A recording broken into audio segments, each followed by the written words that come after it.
I don't know. I thought that maybe I should make a short recap of what we did last time, just to make sure.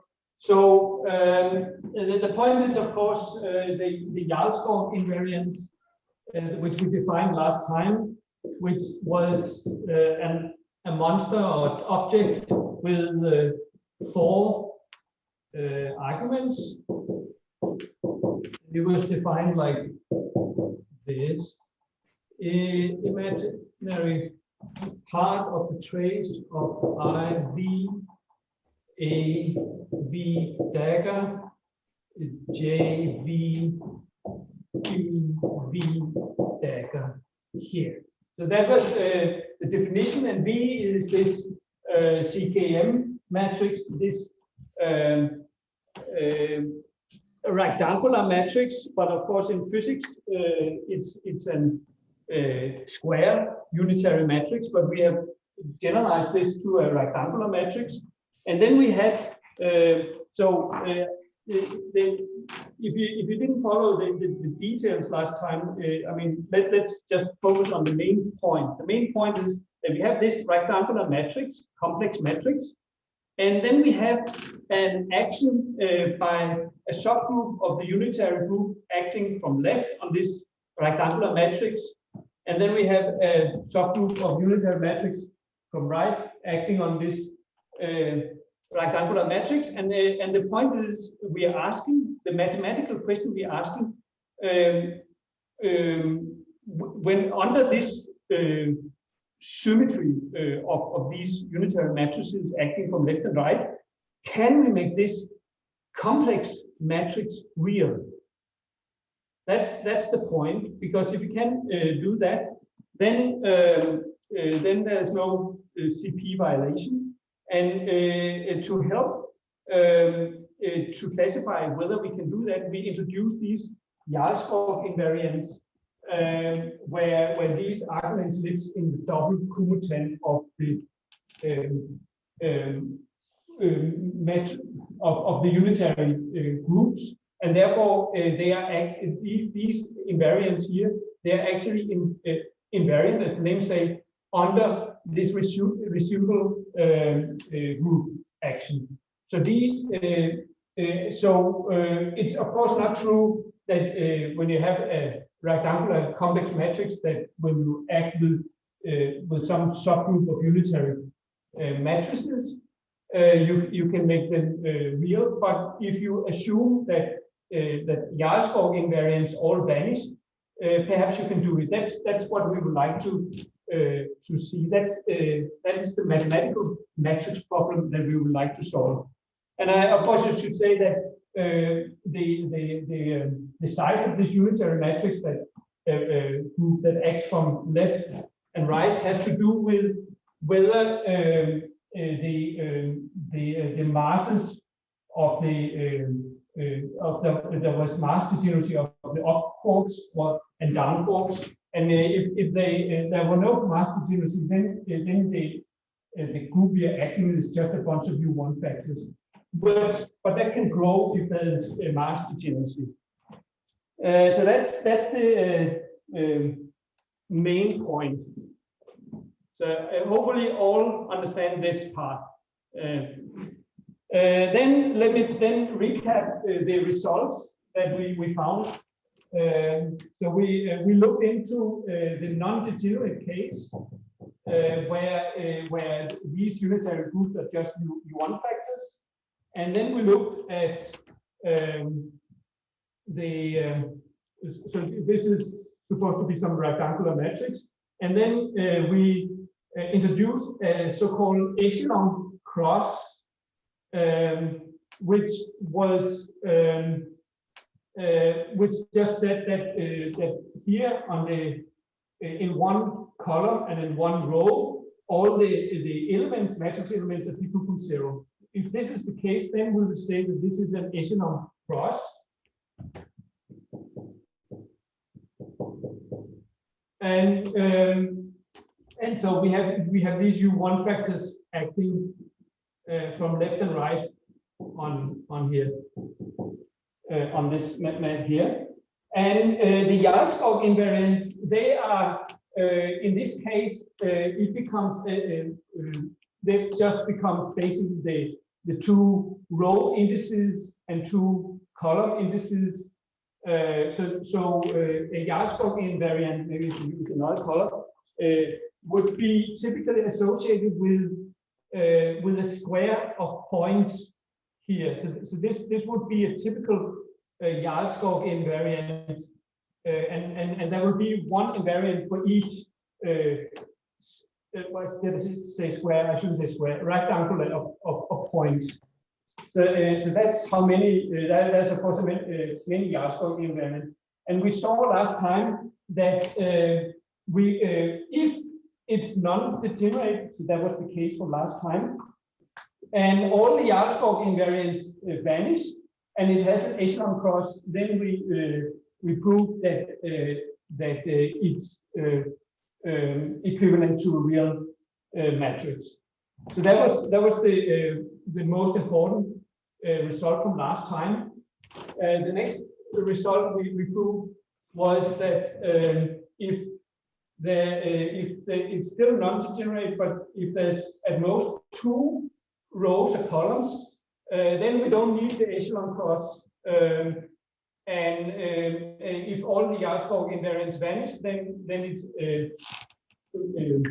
equivalent to a real matrix.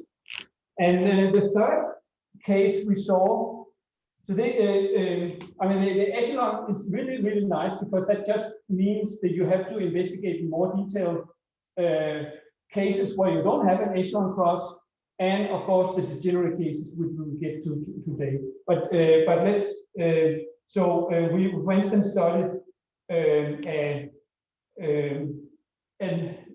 3x3 matrix where there was no echelon cross, and generically that would be like there would be 0 in a diagonal, for instance. You can always commute rows and columns to make it in the diagonal. You can also make it off diagonal. It doesn't matter. So let's say that's like this, and then you would have 6 complex elements here, and then the first we noticed was that there is a u to the 3 acting from left, and a u to the 3, u1 to the 3 acting from right, and but there is a common one, so there's only 5 dimensional symmetry group, but we have 6 bases. And so that we are one short, and there's no. You can prove that there's no Jarlskog invariants left. They will all go into 0. Then I actually thought about it a little bit more, and we mentioned already that you can actually easily generalize this Jarlskog invariant to higher Jarlskog invariants, where you add some more factors, say k, c, and then you just put in a k, v, c, v dagger here, and then you have a six-tech Jarlskog invariant, and of course in this case it turns out that they are associated with 6 points, which are in rook position. Then it will be something like this. And so in this case, you can construct a higher order Jarlskog invariant, and then you can actually, it's easy to see that then we are back in business, and we can actually remove that remaining phase in that case. And then there was the unitary. We also considered the unitary case, and in the unitary case, it turns out that because of that rows and columns have to be orthogonal, then there's actually only 3 independent degrees of freedom, and therefore in the unitary case we don't really need the higher Jarlskog invariant. It's trivial, equivalent to a real matrix. And then the last case that we before we stopped last time was the unitary. This is unitary, and then we had a unitary. We looked at the unitary 4x4 case, and I have a diagonal that was 0, and of the 36 Jarlskog invariants, they all were identically equal to 0, and it's easy to see that since in principle we can just look at this the real symmetric degrees of freedom, which we discussed last time, and there will be there's 12 clearly 12 of 12 elements which could be different from 0, but because it has to be symmetric, then there's only there's 8 independent, but we only in this case have u to the 4 and u to the 4, so that's -1. So this is a 7-dimensional symmetry, 7 symmetries, but we have 8 degrees of freedom, and therefore we cannot. This was an example where we cannot get. We cannot conclude that this should be equivalent to a real matrix. And Richard asked, are there other Jarlskog invariants, other invariants we can use? And the answer, I'm pretty confident, is that we can use higher Jarlskog invariants, and that would presumably, I haven't checked in detail, but it turns out that the higher Jarlskog invariants, they don't have this antisymmetry that we saw for the usual Jarlskog invariants, and therefore they don't vanish as often, and therefore I expect there's many higher orders.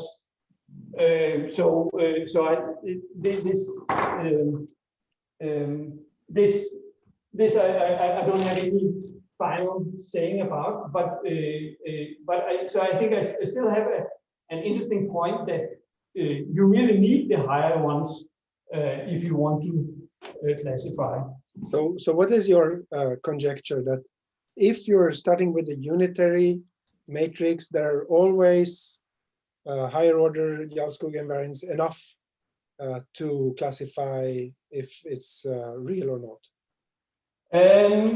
I suspect in this 4x4 case, yes, but okay. So you don't know about 5 or higher. I don't know about 5 higher, and I have an argument why it would not work if we don't say that it's a unitary matrix. No, only unitary. Yeah, sure. But even in the unitary case, I don't know for sure. Yeah, but I don't think the higher Jarlskog invariants are enough in the non-unitary case, rectangular case. Actually, it's even square. Oh, yeah. Okay. Anyway, so let me. So this was a recap of what we did last time, and now I want to go on with the degenerate cases. Are there any questions before we dive in? Okay, so the next case would be 2x2. So it's a theorem that if you have a 2x2 CKM matrix and all the Jarlskog invariants are 0, then it's equivalent to a real matrix. So this is the next point, and I want to split this up in 2 parts. So the proof,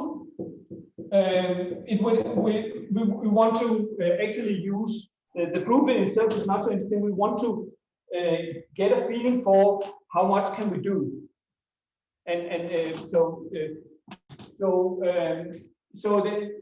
let's see. So first of all, if it's a non-degenerate then actually this case would solve it. It's clear, there's no problem. So we only have to look at the degenerate case.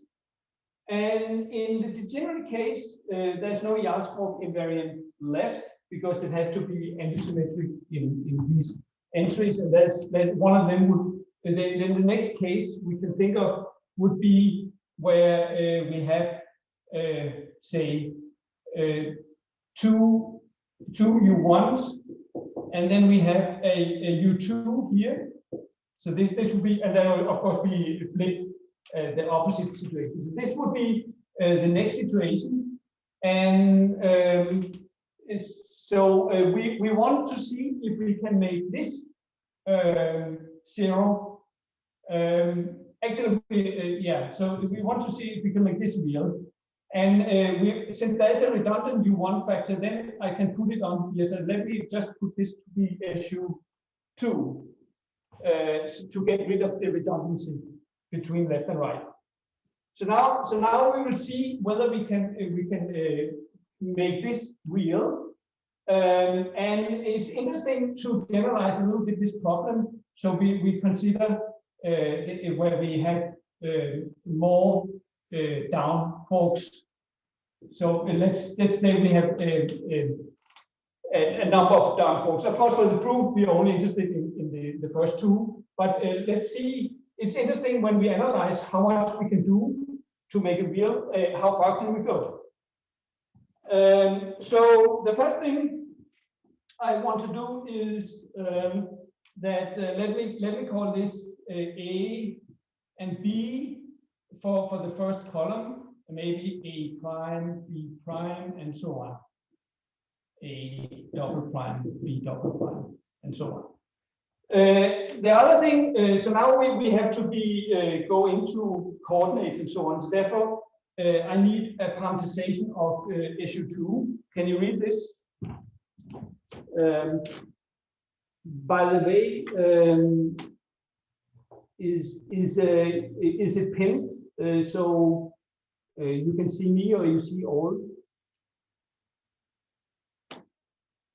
So yeah, it's fun. You can see. Okay, it's good. Okay, so so the SU2, there is a well-known characterization of SU2 matrix elements, and they're given by X minus Y, Y star, X star, and so 2 by 2. So they are 2 by 2 complex matrices, and then we just have to say that X squared plus Y squared have to be 1. So we have two X and Y are complex numbers, and they have to satisfy this. And this is how a general SU2 element looks like. I see somebody are nodding. They've seen this before. Okay, so the first thing we're going to do is we're going to make a little bit preparation. So what can we do? Just with simple. This is a little bit like chasing diagrams or playing with toys or Sudoku or something like that, where you slowly simplify. So the first thing we're going to do is we want to simplify this into some simpler form. What can we do? Well, we can make the first column. We can make real and 0 in the so we can make it real here and 0 here. We can do that with an SU2 and a U1 rotation. We can certainly make it on this form, and we can also even guarantee that this is different from 0 by maybe we change the order of the columns. So we can do this for the first one, but then for the next ones we cannot do so much. We can do a little bit. So the point is basically to do this, we had to use some SU2 rotation to get it on this form. The next one, we have a U1, and the idea is we can make one of these guys real by that U1 factor, but not the other one maybe.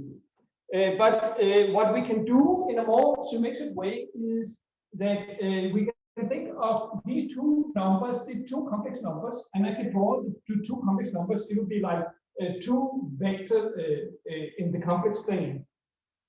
So that's the first component, and the second component, the A and B. And what we can do with the U1 factor, we can rotate this. And we can rotate such that they have the opposite phase. So we can always rotate so that they face are precisely opposite, even if one of them is 0. Does that make sense? So we can always do something like that. So here, so let me. I don't understand. So I'm thinking. So you should not be confused and think of this is 2 vector, and therefore I'm drawing 2 vectors. No, I'm not drawing 2 vectors. What I'm drawing is that each of them are complex numbers, so they are in itself a 2 vector. Yeah. And so A prime is maybe a 2 vector here, and B prime is maybe a 2 vector here. And the U1, when I apply that, it will rotate the two in the same way. Okay. And then I'm rotating such that the angle above and below are the same. Oh, I see. You're not relatively rotating. Right. Does that make sense? So So you used up the whole SU2. You're not allowed to use SU2 anymore. Right. And you're using the U1, but then you have to multiply both A and B with the same phase, or A prime. Yeah, exactly. So what I can do is I can either rotate one of them, so one of them is real, but now I rotate, so both of them are not real, but then one of them is in one direction and the other in the other. They have opposite faces. Okay. Symmetric, yes. Does that make sense? Yeah. So this is the preparation. I can always do that, and I definitely are not done. So what can we do next? So let me see. So let me analyze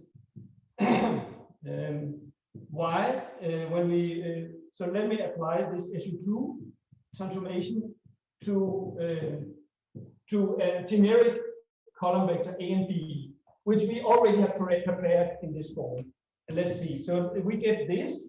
And when I multiply out, I would get ax plus y b, and then minus y star a plus x star b, if I did it correctly here. So this is so imagine we start from this, and now I'm asking, is there still some random SU2 I can apply such that well, the strategy would be, can I now make a common SU2 on all the columns?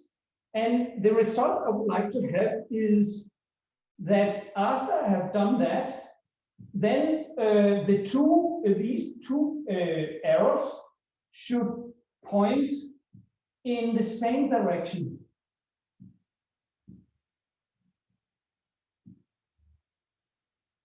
The two, it's maybe misleading. So it could be something like this here. Because if I'm able with the SU2 transformation to make this situation into this situation, then I can use a U1 transformation to rotate it so it becomes real. Does that make sense? This would be the strategy. First, we have made some initial preparation of our matrix, and then we will use an SU2 transformation such that we will try to make all the two components to have the same phase, so they point in the same direction, and then we can use a U1 to make them real common. But you can only do at most 3 columns or something like that. Exactly. That's exactly what we will find out. So now we will do this, and so the point is basically we will now look what we're trying to do is we would like to have the new object here. It should have the same common phase like this. So this is another way of saying that if you take R and multiply this with that here, well, actually the complex conjugate of that one and this one multiplied should be real. So I want to have them to have opposite phases. So I'm multiplying them out. So I get this minus y a star plus x b star like this. So I need this to be real. That would be the point that they have the same phase. And now we can write this out. So this becomes, if I do it correctly, let me see. So there should be x, y. I think it's something like x, y, and so I get b squared minus a squared here, and then I get plus x squared a b star and minus y squared b a star. So there's a x b, that's this one here, and then there's an a, that's this one, and then there's these two guys. So now take the first column. The first column we already have put b to 0. So that means that this one, and this one is 0. And from there we conclude that we must always choose x and y to be real or have opposite bases modulo of pi. X and y must be real because the only term left is this term here. So for this to be real, we need x and y to be real. Does that make sense? And then when x and y are real, then we can remove this part. This will not be important anymore because we now choose x and y to be real. So this is gone, and we only have these two guys left. But x and y are real. That basically means that x and y have opposite phase, and therefore here a and b already have opposite phase. So what we basically learn is that the imaginary side of this of the right hand side becomes equal to x squared plus y squared ab times sine to the argument to the angle of x squared plus a b star. Yeah. Klaus, This, can you move the board a bit up? yeah. Yeah. So the point is that that these are basically opposite direction. These two guys are made to be that. So so you get basically a sine, and from here, well, if a and b are already 0, then this is already 0, and we're done. If it's not 0, then we see that this sign has to be 0, and therefore we see that this that x, we have to put choose x to have a phase that cancel the phase of AB, and we can do that, as Richard says, for the next row. But in general, we would be stuck. It would be impossible to do the third row generically. Not surprising, but then so you see, this is really the best we can do. Okay, so but we're done. We actually managed to prove the theorem because we could do 2 columns. Okay, and then the next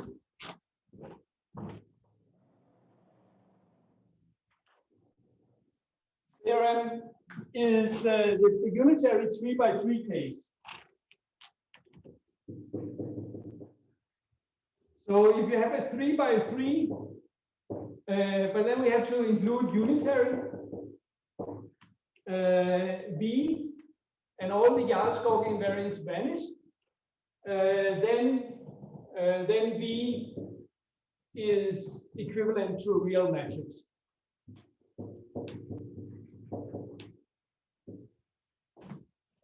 Yeah. And this, of course, is very the physical case. That so this is the standard model case. And this point, maybe I should make a comment about how this is the Jarlskog invariant that we have talked about here. In this case, there is actually naively there would be 3 and 3, so 9 Jarlskog invariants. But because of its unitary, then we saw last time that they have to add up, and they are actually only one independent. And you can prove that the Jarlskog invariant I, J, A, B is equal to some number J, and then a sum over Kc from 1 to 3, epsilon I, J, K, epsilon A, B, C. So the 9 Jarlskog invariants are actually only one independent one. And this maybe, if you follow the standard model course in the fall, then you actually saw a different Jarlskog invariant. And that Jarlskog invariant was defined as imaginary part of the determinant of the Cabibbo matrices YD, and then the commutator of this. And you can prove that this is proportional to that Jarlskog invariant times the Van de Monde determinant of the up masses and the Van de Monde determinant of the down masses, down-forth masses here. And the Van de Monde determinant is given by Mi is given by product of I less than J, Mi minus Mj, product like this. So what we learned in that class was actually equivalent to that. But the nice thing about this definition that it already includes the degenerate case, because the Van de Monde would vanish in the degenerate cases. Anyway, here we will not we are looking essentially at this here, and what we need to prove is the well, we need to prove whether in the degenerate case, we already did the non-degenerate case, but in the degenerate case, could it be that this is not true? When we go to the degenerate case, then there are actually no Jarlskog invariant left. So the question is, in the degenerate case, unitary matrix, can we make that real? That's the question we want to ask, and the answer is yes. But let's see. Yeah. So the point is, let me write. Maybe there's enough space here. Can you see the bottom of the blackboard here? Yeah. So let me write the matrix as here. So it will be, so since there's no Jarlskog invariant left, we just have to look at the minimum degenerate case, because more degeneracy, if we can do it with less symmetry, then the more symmetry we can even do it more. So the first case would be U2 here and U1 here, and then we have U1, U1, U1, and then let me call them, I call them A, B, C, D, E, F, and then alpha, beta, gamma, alpha, beta, gamma. So let's see if that complex unitary matrix can make that real. So the game is more or less the same as before. Let's see. The first thing we can do is we can trivially make the first row real and zero by U2. We can make that real and zero. And then what can we do more? Well, we can use the U1 to make the bottom row real.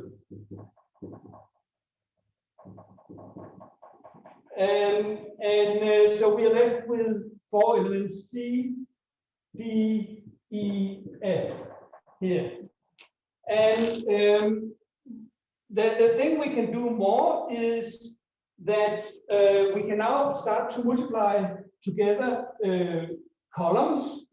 And we know that columns have to be orthogonal. So for instance, when we multiply these two columns, the first and second column together, this is already manifestly real. So we see, and this is 0. So the only thing that it can be non-real, but it should be 0 in all. That basically means that this C have to be real. Do you agree? So we can conclude by multiplying them together. We can conclude that this must actually also be real. And when we take 1 and 3, we can include that this must also be real. Make sense? And then we can multiply the two remaining second and third column.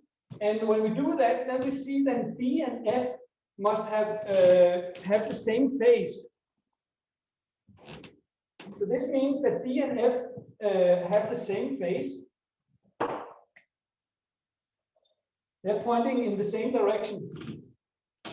And then we can now apply a U2 transformation here on the form 1 in some phase to make that phase real. So sure, yes, we can do this. So standard model case is safe, everything is fine. Okay, so that's what I wanted to say about these low dimensional cases. And now I'm ready to go to the last topic of today. That is in the degenerate case, how should we define an echelon cross when we're degenerate case? So let's see.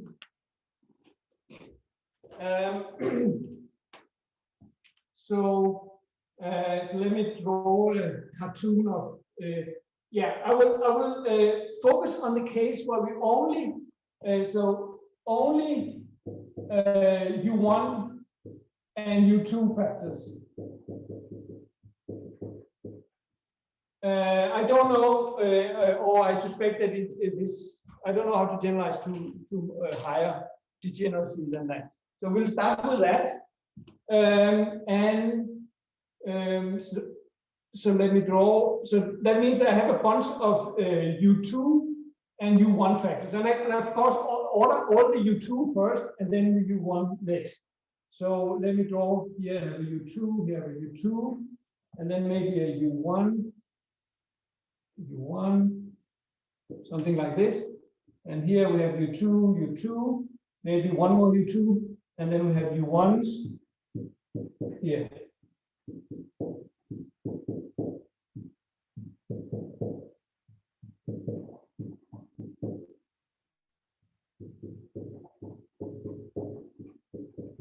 And so on.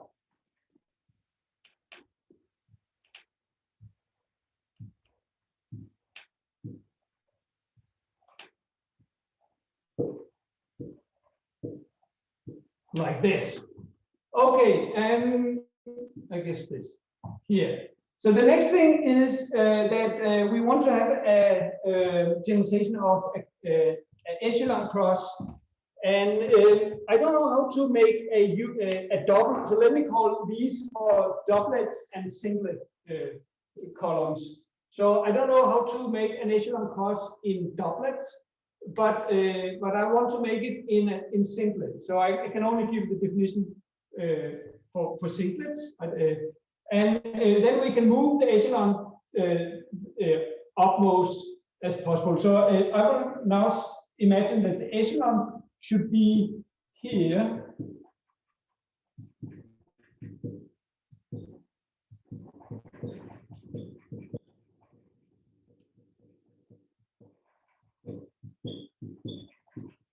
And so on. So this will be the echelon. In this here for the singlet entries, then of course we will just as before say that these elements have to be different from 0. But what should we require, for instance, for the 2 times 1 blocks in the echelon cross? That will be what condition should we choose? And it turns out that it's actually a little bit more non-trivial than you might expect. So one should introduce a partner. Oh, I want to use a blue.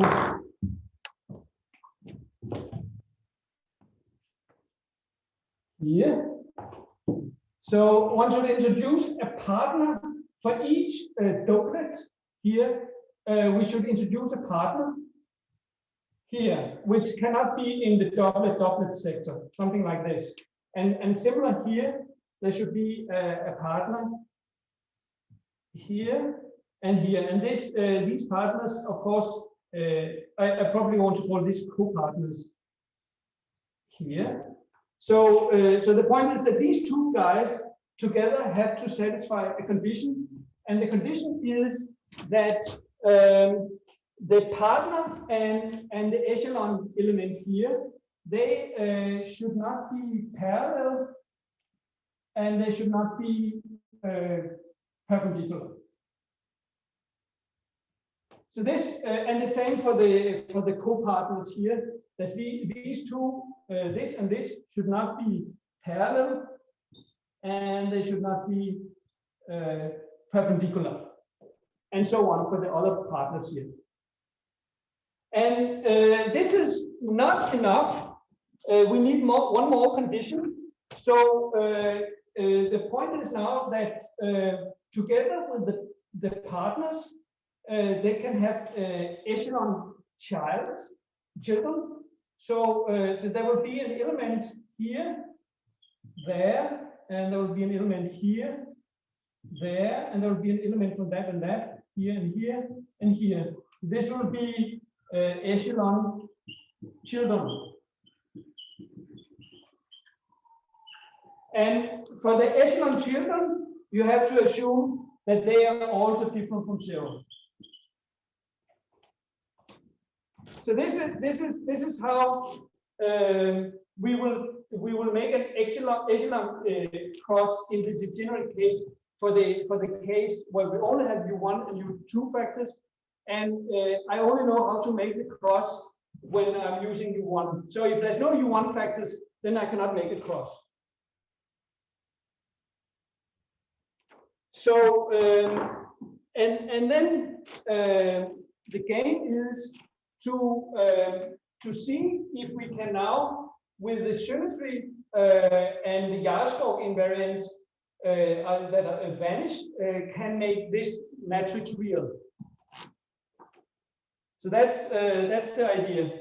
And so I will do this by doing some smaller examples, and then you can clearly see how that generalized to this general situation. So let's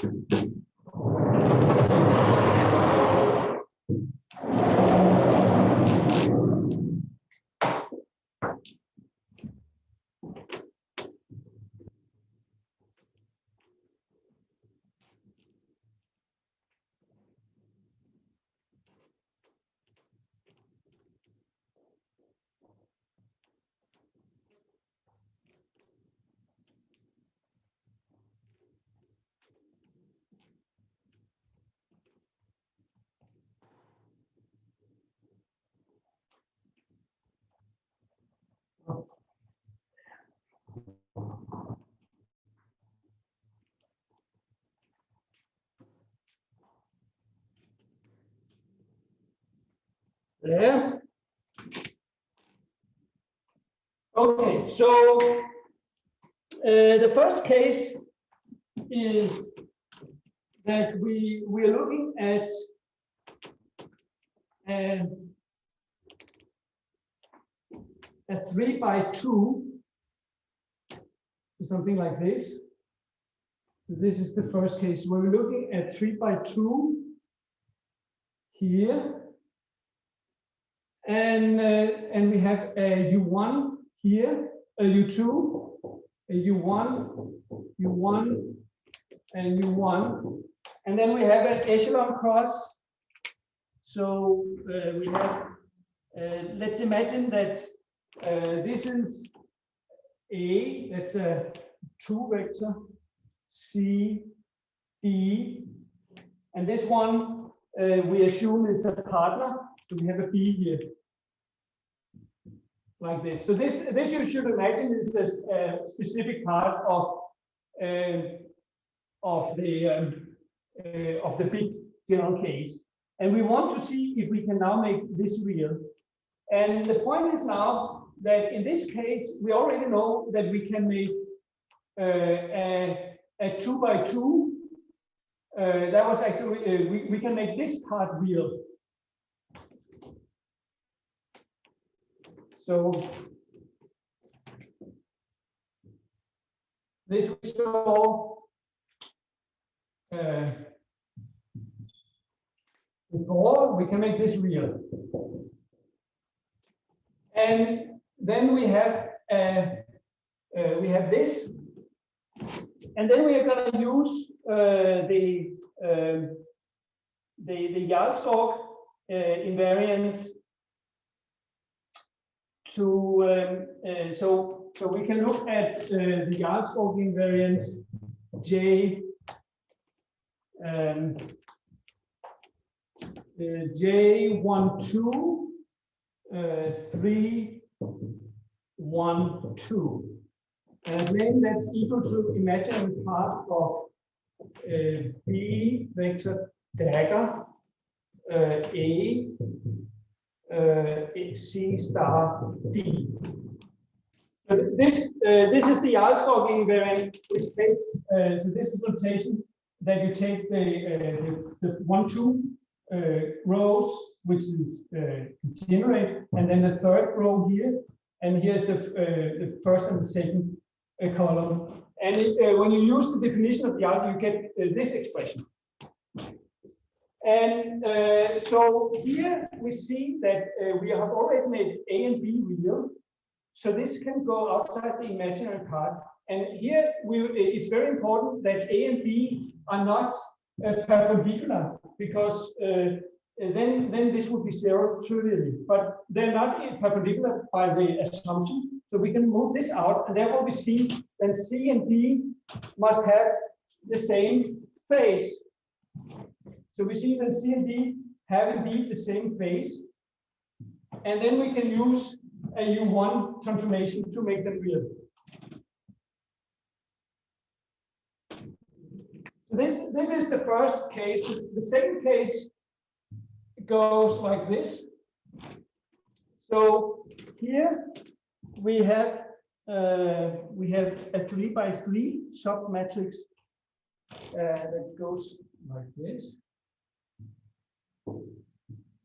here, and so here, and so I guess it's now A, B, and then I want to have alpha, beta, gamma, and then C, D, and then E, F.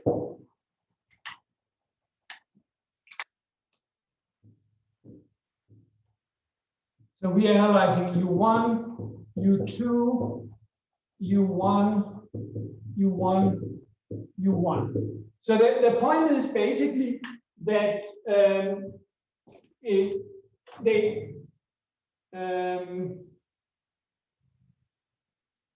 that we can basically make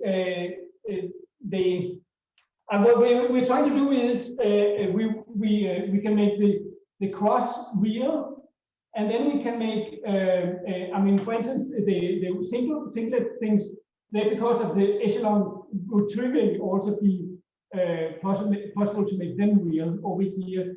And what we're trying to do is to see, here we saw that we could make the partner real also. And we saw that we can, what we're trying to do now is we want to see that the elements next to the partner, can they also be made real? And of course, the last part we want to do is what about the duplet point? That would be the last part. But we have to go through this case first. And the point is now that from the previous case, then we can make all of this part real. So we know that this we can make real from the previous case, and and this one we can prepare a little bit. So we have a gamma here, and this one, the E and the F, we can by the U1 factor we can now turn the phases opposite as we have done before. So we can assume that the phases are opposite. That's the best we can do first. Now the next thing we can do is we can now apply the Jarlskog invariants. And in this case we have actually three. I guess they related to different columns. So let me write two of them.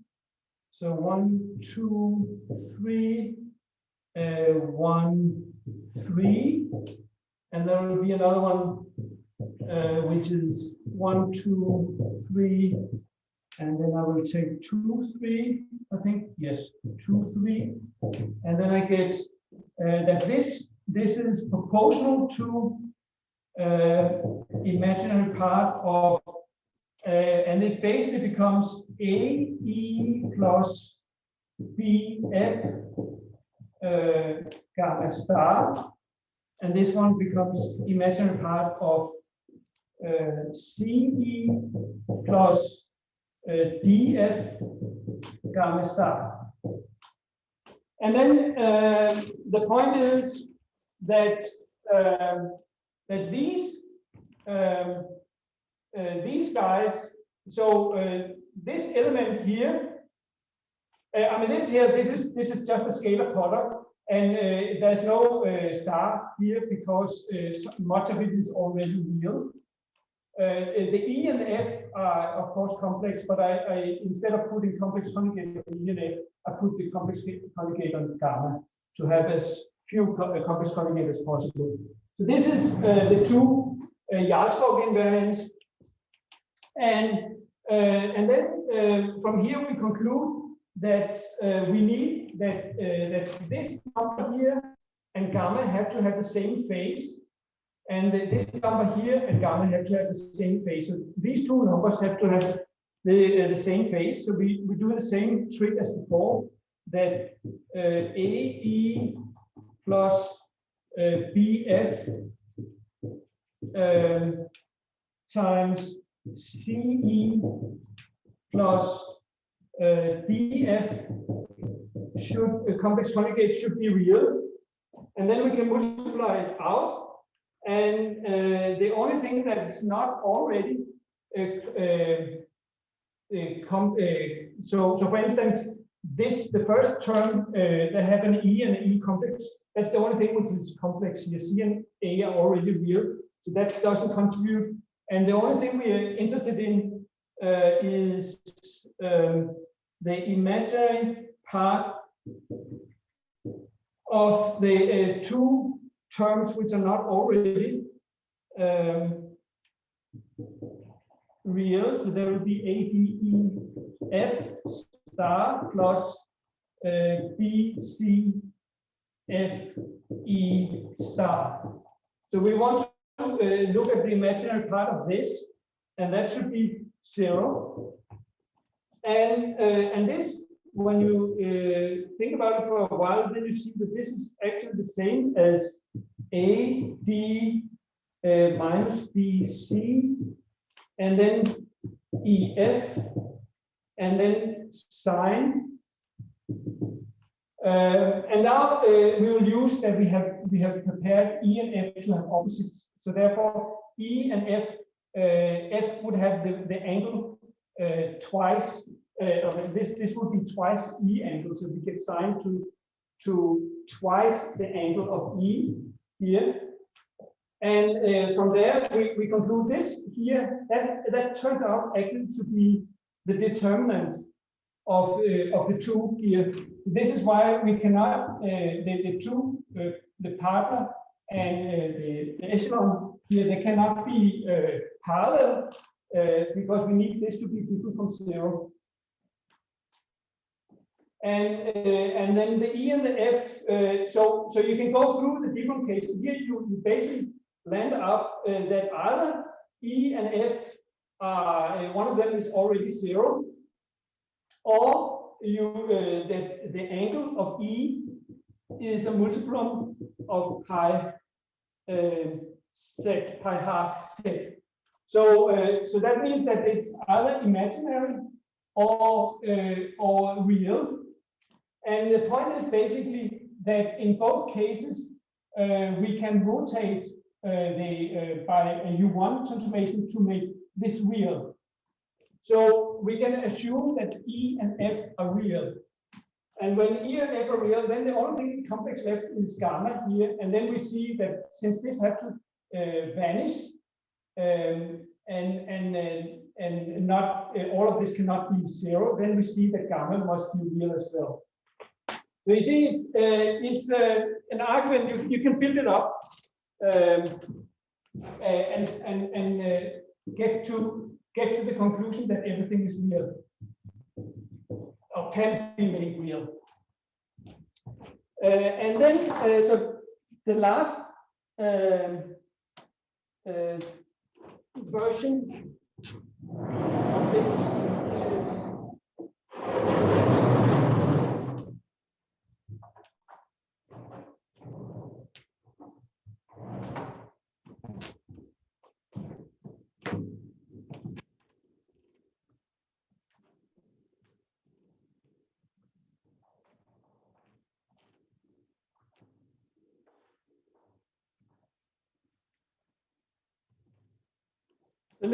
let me indicate how we will make a duplet case real. So this would be this case, and then we have a U2 here, a U2, and then we have 2 U1s.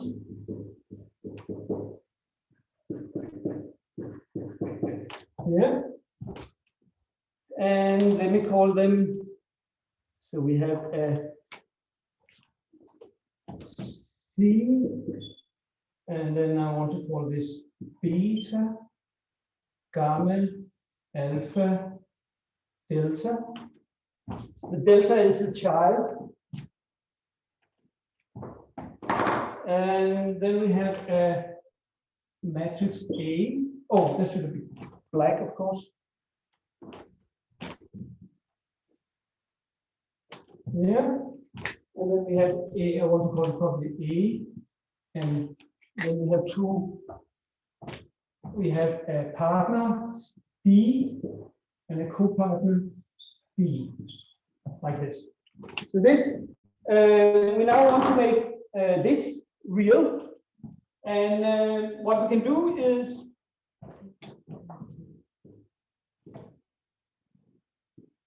we can make by using U2 and U1 and U2 and U1, we can make this block real and this block real here.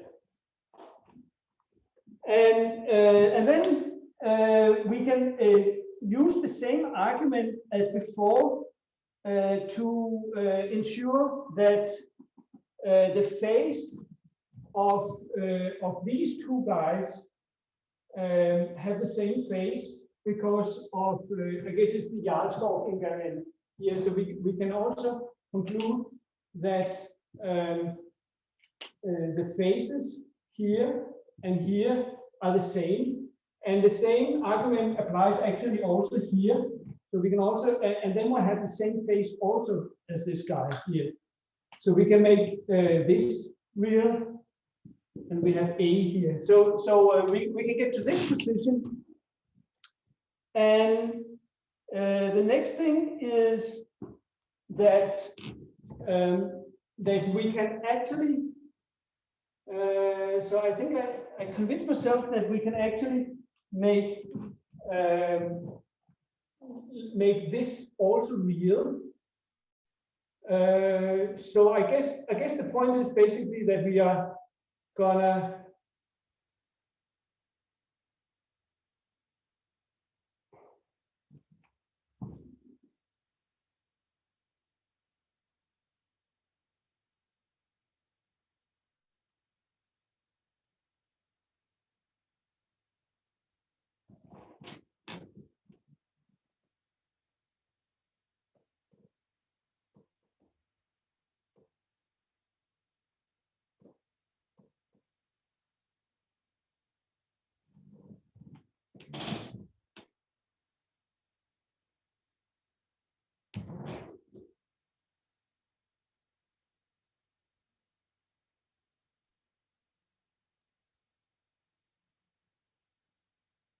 yeah. So the point is basically that we can rotate with U1 factors here, and that would make this real here.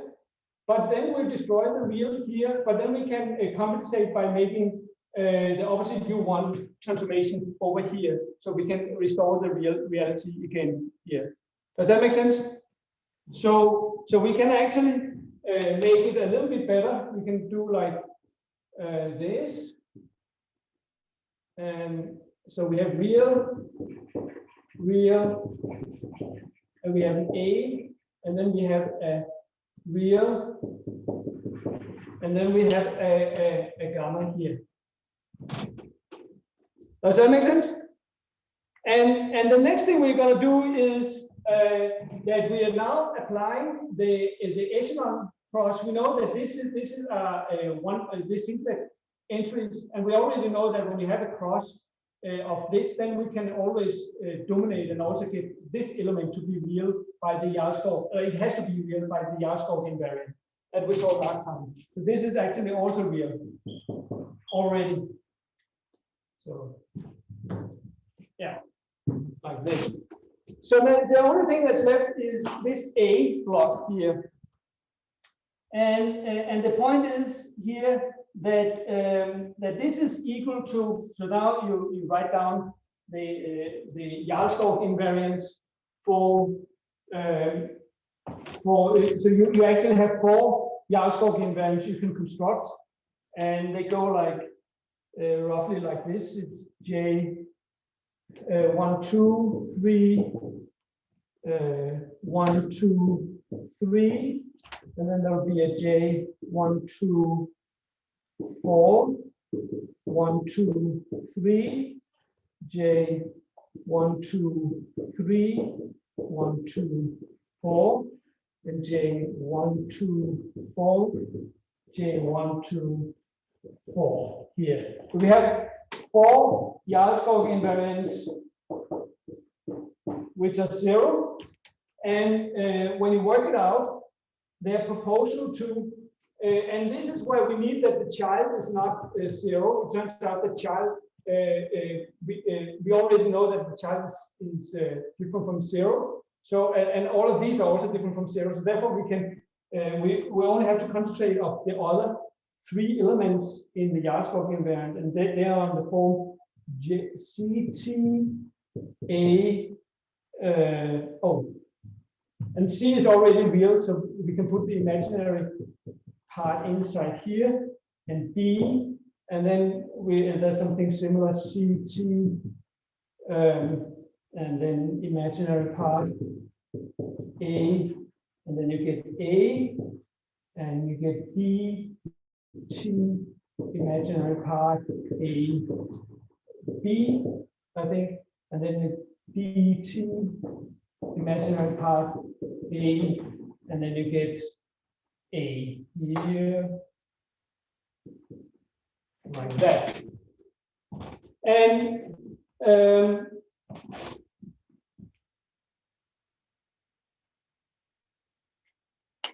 so, and the point is now that because these are not parallel, then you can convince yourself that this gives me 4 conditions where all the 4 components of the matrix have to imaginary part have to vanish.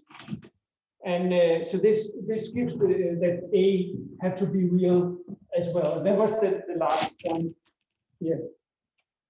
So you can work your if you have this echelon degenerated echelon cross, then you can work yourself up and prove that all elements can be made real. Yeah. So what time is now? That's an hour. Can I ask a question? So did you need here in your procedure that gamma is non-zero, or did you not use it? Yes, because this depends on 4 elements. So Okay. I think I might have B and C. I think I might have permuted. It probably should have been. I suspect that this should be. Yeah. So I mean, to answer your question, it should be a proportional to gamma also, and so you need that to be non-zero. Yeah. Okay. Good. Okay. So that is basically what I was have prepared. Well, I mean, I have made some more analysis, but I didn't plan to go through that. Yeah. So I think maybe I basically want to stop here. So the main point is basically that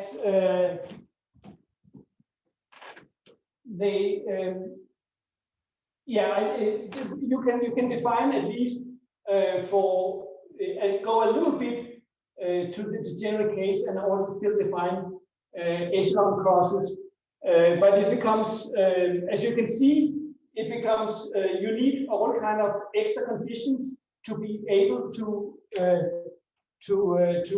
actually use it, and so it becomes more and more complicated, and I'm not sure it will be useful to try to generalize even further beyond that. So that's one thing. The other question is, of course, I think it's a good point already that the usual quartic Jarlskog invariants are not enough to always conclude that you have, even in the unitary case, a real equivalent to real matrix. And it's an interesting question whether a higher Jarlskog invariant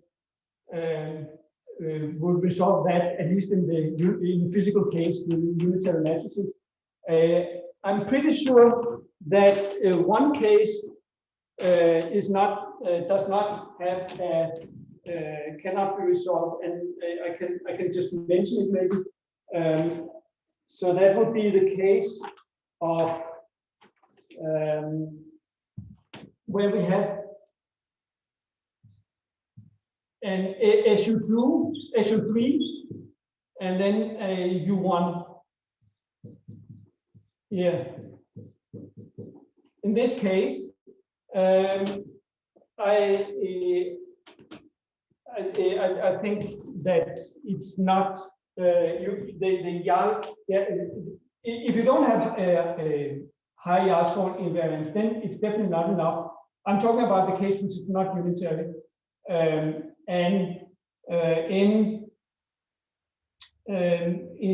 if you have higher Jarlskog invariance, I strongly suspect that it's still not enough. And it should be more or less easy to analyze, because here there's here you have maximal degeneracy in one sector, and that basically means that the Jarlskog invariants in the other sector here, they basically have to be it becomes a little bit easier to see what symmetry, how many there can be.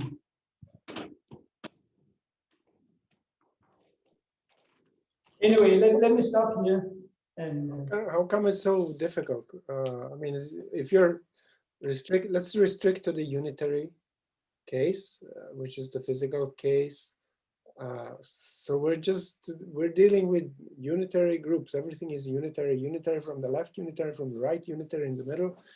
You know, there should be group structures and things that you can somehow use. Why is it so difficult to construct invariants that captures everything? Yeah, I mean, yeah, I just don't have a proof for it. I mean, so yeah, I can give you one comment, and that is when we're looking at the higher Jarlskog invariants. So I think I can maybe just point to note. Maybe I can share screen here. Host disabled. So can I be Patrick? Can you make me? Okay, you should be possible share now. Okay. Good. Okay. So here's share screen. So this one maybe.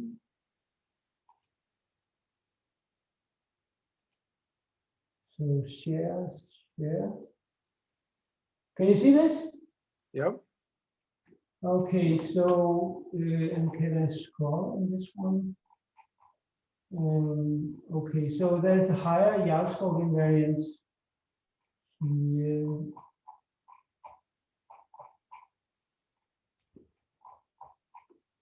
Yeah, this one. Can you read this? So this is what I'm defining the higher Jarlskog. Can you see the cursor? Yeah. So here I've looked at the higher guys here, and you just have all, I mean, the natural definition.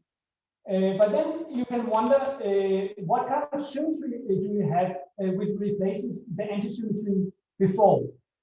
And the only thing you have left actually are two things. One is you have a cyclic symmetry where you can move the first index of the row and the first index of the column to the cyclically at the same time to the back. That you can do. That's pretty clear from the definition. And the other thing you can do is there's some kind of transposition where you can reorder all of it, but it's a little bit strange symmetry where you have to so you have reordered all of the columns, for instance, here. So you start with H and down to A, but the other one they are also reordered the opposite order, but the I is now in the first position, and then you get a minus. So there's actually not that much symmetry left. So it's much more complicated. That it's not like you say, oh, when you get to the higher one, then it's just antisymmetric in each of the row and column index. You have much less symmetry left. But the good news is if you are Jarlskog invariant, that just means that you have many more Jarlskog invariants. So that's one thing why the higher guys, they are a little bit more difficult to classify. But then let me stop sharing. But you still don't believe that they would be enough. Yeah, so stop sharing. So in the unitary case, I don't know. I haven't worked. I could. I'm a little bit. One day I would think it's one.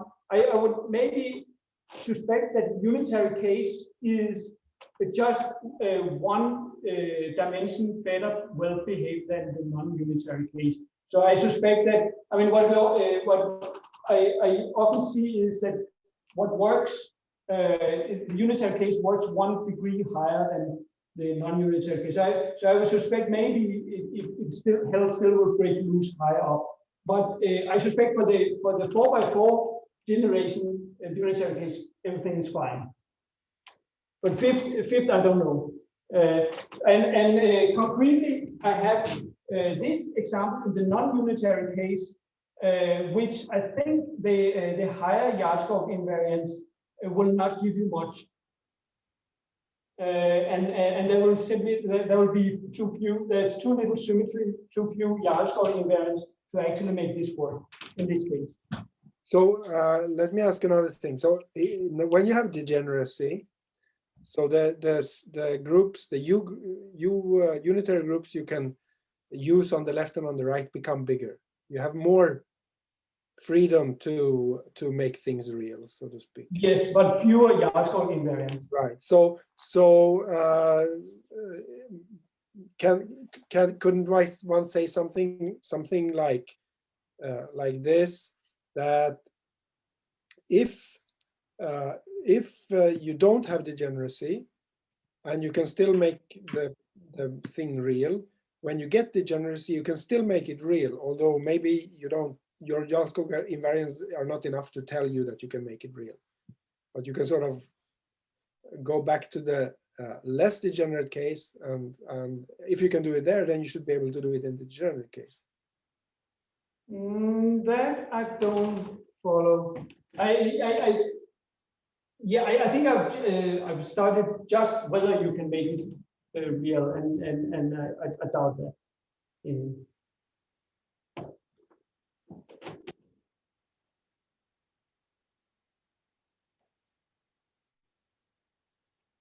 Okay.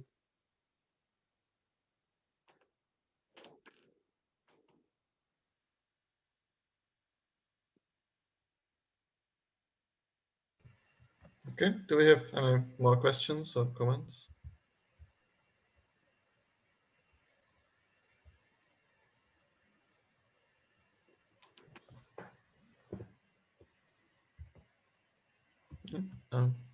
I guess if...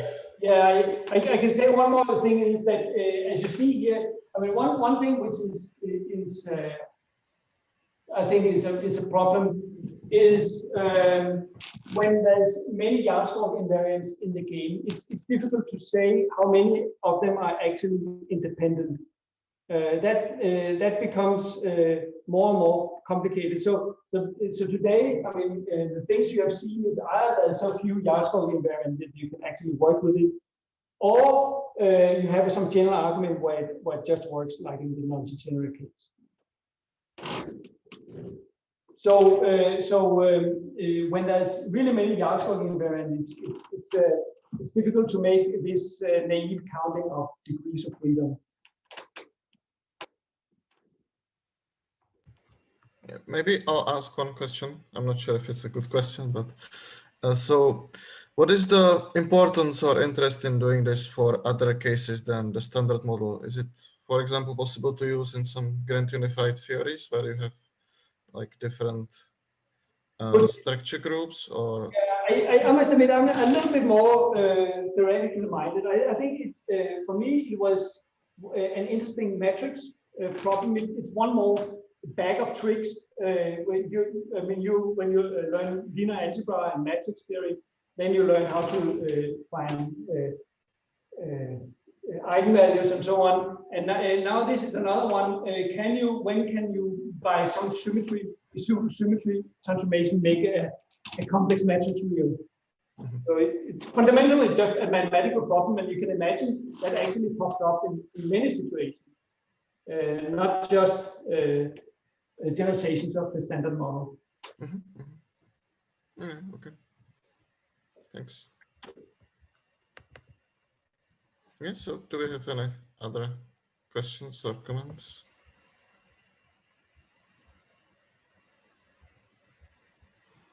Yeah, so if not, then thank you again, Klaus, for the nice lecture. We'll see what we can do with the video and sound, if we can make some clear, not blurry